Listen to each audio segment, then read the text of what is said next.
प्रभु यीशु मसीह के पवित्र नाम में आप सभी को सलाम। परमेश्वर आपको आशीष और बरकत दे। आज की इस नई वीडियो में आप सभी लोगों का स्वागत है। आज की इस वीडियो में हम बात करने वाले हैं, कई बार लोगों के जीवन में चमत्कार क्यों नहीं होते। लोग सब कुछ करते हैं, चर्च जाते हैं, परमेश्वर के आगे दुआएं प्रार्थना करते हैं, उपवास भी करते हैं, परंतु फिर भी कई लोग ऐसे होते हैं जिनके जीवन में चमत्कार होता नहीं है। वे दूसरों के जीवन में चमत्कार होता हुआ देखते हैं और निराश हो जाते हैं कि हमारे जीवन में चमत्कार क्यों नहीं हो रहा। आज इसी विषय में हम बात करेंगे।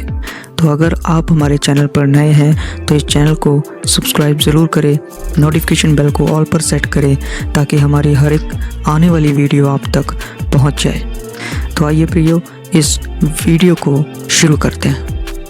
सबसे पहले दोस्तों, मैं आपके सामने एक वचन रखना चाहता हूं जो कि मरकुस की इंजील 6 अध्याय से है, जहां पर यीशु मसीह का अनादर हुआ।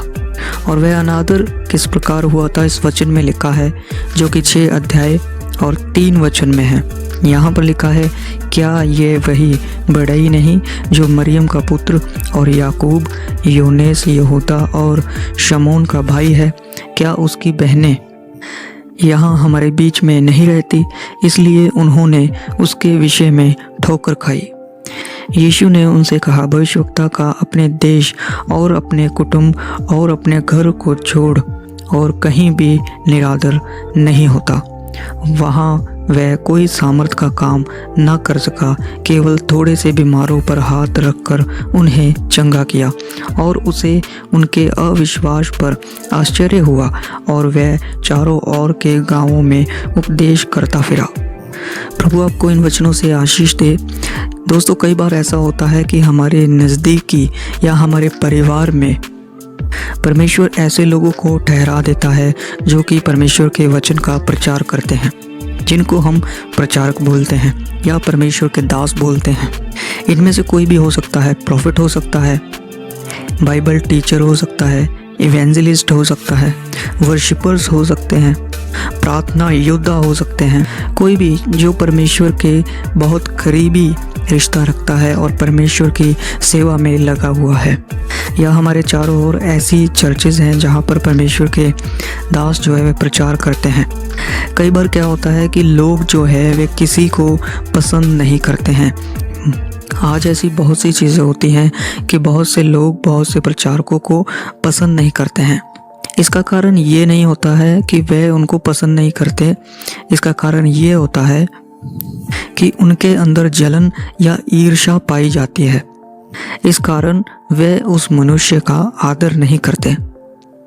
वे सोचते हैं कि सब कुछ हमें पता है, सब कुछ हम जानते हैं और हम सही हैं।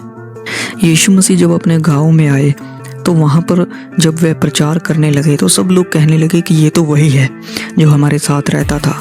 क्या ये वही नहीं है जो बढ़ई है? क्या इसकी माँ का नाम मरियम नहीं है? क्या इसके भाई और बहन हमारे साथ नहीं रहते? ऐसा सब कुछ सोच करके उन लोगों ने यीशु मसीह के विषय में ठोकर खाई और उनके अंदर अविश्वास पैदा हुआ, जिसके कारण उनके जीवन में कोई भी आश्चर्य का काम नहीं हो पाया। लोग चमत्कार तो चाहते हैं अपने जीवन में कि बहुत बड़े चमत्कार हो जाएं, परंतु कई बार लोग ऐसी बड़ी बड़ी चर्चेस में जाते तो हैं कि उनके जीवन में चमत्कार हो जाएं, परंतु जो सामने वाला प्रचारक होता है वह उसको पसंद नहीं करते हैं। असलियत यही है, वे सिर्फ अपने स्वार्थ के बारे में जानते हैं, उनके अंदर मतलबीपन होता है, इसलिए उनके जीवन में कोई चमत्कार नहीं होता। कई बार ऐसा होता है कि एक प्रचारक जो है, जब वह अपने घर में रहता है तो उसको उसके घर में आदर नहीं मिलता।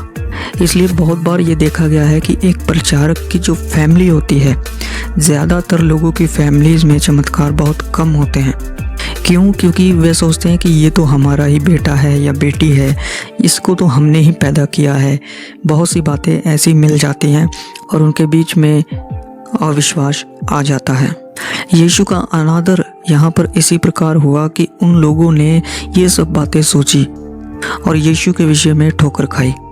इसी प्रकार आज भी है जैसे आप किसी के बारे में भी एग्जाम्पल ले लो, कोई परमेश्वर का बड़ा दास है, उसके विषय में लोग कहते हैं कि ये तो ऐसा है, ये तो वैसा है, परंतु आपके अंदर एक बात चलने लगी कि मैं अगर इसकी चर्च में जाऊंगा या जाऊंगी तो वहाँ पर तो बड़े चमत्कार होते हैं और मेरे साथ भी बहुत बड़े चमत्कार हो जाएंगे। हालांकि वह व्यक्ति उस प्रचारक को पसंद नहीं करता, पर फिर भी वह उसके चर्च में जाते हैं, बैठते हैं, सब कुछ करते हैं, पर उनके जीवन में चमत्कार नहीं होता। क्यों नहीं होता? क्योंकि वे सामने वाले व्यक्ति को पसंद नहीं करते। वे सिर्फ अपने स्वार्थ के बारे में सोचते हैं, अपने अंदर मतलबीपन रखते हैं कि हाँ, इस चर्च में बहुत बड़े बड़े चमत्कार होते हैं, हमारे जीवन में भी चमत्कार हो जाएगा। पर असल में उनके अंदर वह आदर नहीं है जो परमेश्वर के दास के लिए होना चाहिए। इसीलिए यीशु मसीह ने एक बात अपने वचनों में कही।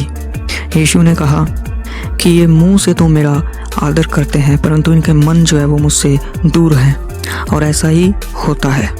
एक फैमिली में से अगर एक प्रचारक खड़ा हो जाए तो हो सकता है कि उसके मुंह पर सब मीठे बने रहें, परंतु हो सकता है कि उसके पीठ के पीछे बहुत सी बातें लोग बोलते हों, उसके आस पड़ोस वाले बोलते हों, उसके गली मोहल्ले वाले बोलते हों। इसी विषय में लोग ठोकर खाते हैं और उनके अंदर अविश्वास बना रहता है, जिसके कारण कोई भी सामर्थ का काम, कोई भी चंगियाई, कोई भी चमत्कार नहीं होता। तो हमेशा याद रखें कि चाहे प्रचारक आपकी फैमिली में से हो, चाहे आपके गली मोहल्ले में से हो, चाहे कहाँ से भी हो, उसका आदर ज़रूर करें। हो सकता है कि वह उम्र में आपसे छोटा हो सकता है उम्र में आपसे बहुत बड़ा हो सकता है कि आपके अंदर उसके लिए बहुत सी बातें हों, बहुत सा कुछ आपने उनके विषय में सुना हो, पर न्याय करना हमारा काम नहीं है। आप वचन से ज़रूर जांच सकते हैं कि कौन व्यक्ति वचन से क्या बोल रहा है, क्या नहीं बोल रहा है, सही बता रहा है या गलत बता रहा है। आपको वचन से डिसाइड करना है, ना कि किसी पर दोष लगाने के लिए उठ खड़ना है, ना कि अपने अंदर जलन को पैदा होने देना है, ना ही अपने अंदर ईर्ष्या को पैदा होने देना है। हमेशा ही जो परमेश्वर की सेवा में लगे हुए हैं उनका आदर करें और आप देखेंगे जब वे व्यक्ति आपके लिए प्रार्थना करेंगे तो आपके जीवन में बड़े चमत्कार होंगे। ये एक ही कारण मैंने आपके सामने रखा है। बाइबल बहुत सी चीज़ें बताती है, परंतु आप आज ही से इस कारण को पकड़ ले। आप कभी भी परमेश्वर के किसी भी दास की निंदा ना करें, चुगली ना करें, बुराई ना करें, जलन ना रखें, ईर्ष्या ना करें। लोग ऑनलाइन ऑफलाइन बहुत बातें करते हैं एक दूसरे के विषय में, परंतु हर चीज़ को आपको परमेश्वर के हाथों में सौंपना है। अगर आपको लगता है कि वह व्यक्ति वचन के अनुसार नहीं है तो आप उससे दूर हो सकते हैं, पर फिलहाल के लिए आप कभी भी किसी के बारे में बुरा ना बोलें, अपने मन में किसी के लिए कोई बुराई ना रखें, क्योंकि हो सकता है कि किसी ने पाप किया हो।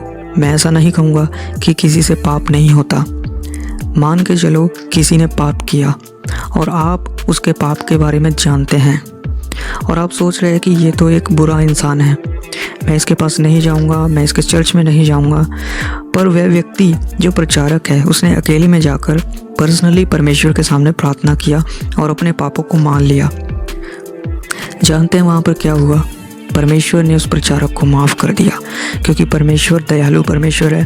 वह जब कोई भी व्यक्ति पाप मान लेता है तो उसको क्षमा कर देता है।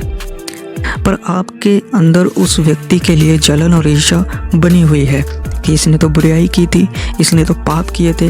आप इस बात को सोचिए कि उस व्यक्ति ने पर्सनली जा करके हो सकता है परमेश्वर से माफ़ी मांग लिया हो और वह माफ़ी मांग करके शुद्ध हो गया हो अपने अंदर, पर आप उसकी बुराई को लेकर के चल रहे हैं। तो पापी कौन ठहरा?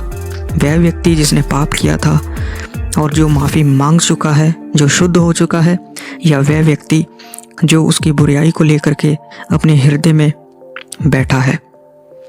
इस बात पर आप गौर जरूर करना। परमेश्वर आपको आगे बढ़ाना चाहते हैं। हमेशा ही एक बेल की तरह बढ़ते जाएं।